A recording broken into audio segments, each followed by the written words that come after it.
আসসালামু আলাইকুম ওয়া রাহমাতুল্লাহি ওয়া বারাকাতুহু। সাল্লাল্লাহু আলা নবিয়িল উম্মি ওয়া আলিহি ওয়া সাল্লাল্লাহু আলাইহি ওয়া সাল্লামা সালাতা ওয়া সালামান আলাইকা ইয়া রাসূলুল্লাহ। সম্মানিত ইমানদার মুমিন মুসলমান ভাই ও বোনেরা, তদবির দুনিয়া চ্যানেলে আপনাদেরকে স্বাগত জানাচ্ছি। আমি মোহাম্মদ রজব আলী। আজ আপনাদেরকে জানাবো বিছানায় প্রস্রাব করলে তা বন্ধ করার একটি পরীক্ষিত তদবির সম্পর্কে।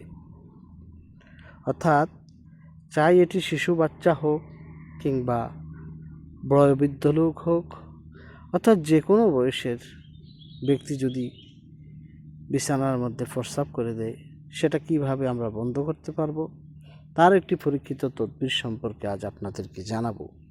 তবে তার আগে বলে রাখি, আপনি যদি আজ প্রথম আমার চ্যানেলটি দেখে থাকেন তাহলে চ্যানেলটিকে সাবস্ক্রাইব করে দিন, পাশে থাকা বেল আইকনটি বাজিয়ে দিন এবং অল সিলেক্ট করে দিন। আর ইতিমধ্যে যারা আমার চ্যানেলটি সাবস্ক্রাইব করেছেন আপনাদেরকে জানাই অসংখ্য ধন্যবাদ।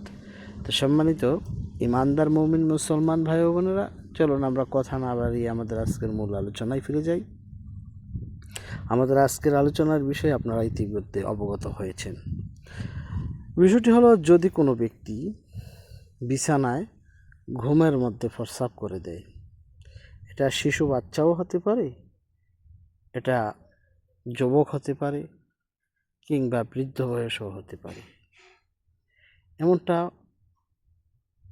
অনেক ক্ষেত্রে লক্ষ্য করা যায়। অনেক সময় বায়ু বাতাসের কারণে, জিন্নাতের কারণে কিংবা জাদুগ্রস্ততার কারণেও এমনটি হতে পারে। বিষয়টি হলো, যে কারণেই হোক না কেন, যদি কোনো ব্যক্তি বিছানায় প্রস্রাব করে দেয়, তাহলে আপনারা স্ক্রিনে একটি নকশা দেখতে পাচ্ছেন। এখন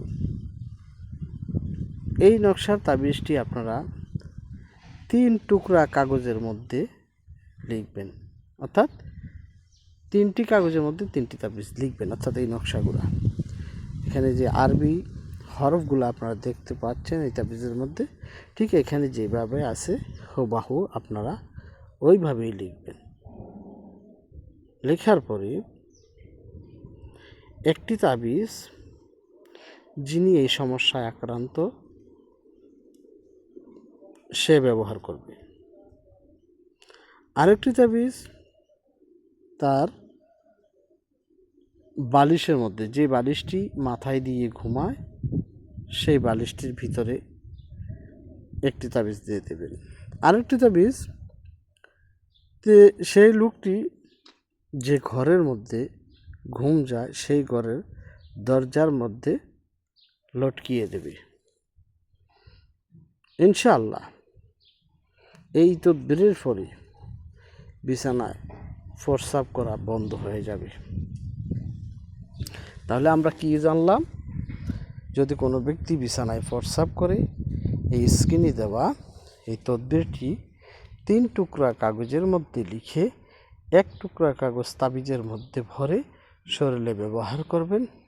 দ্বিতীয় তাবিজটি যে বালিশ দিয়ে ঘুমান, যে বালিশে মাথা রেখে ঘুমান, সেই বালিশের মধ্যে দিয়ে দিবেন।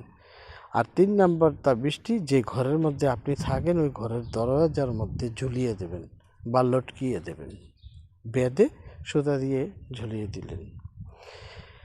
এই 3টি তদবির একসাথে দেওয়ার ফলে আশা করা যায় মহান আল্লাহ পাকের অশেষ রহমতে আপনার যেই বিছানার মধ্যে যে প্রস্রাব করার সমস্যাটা ইনশাআল্লাহ তা দূর হয়ে যাবে।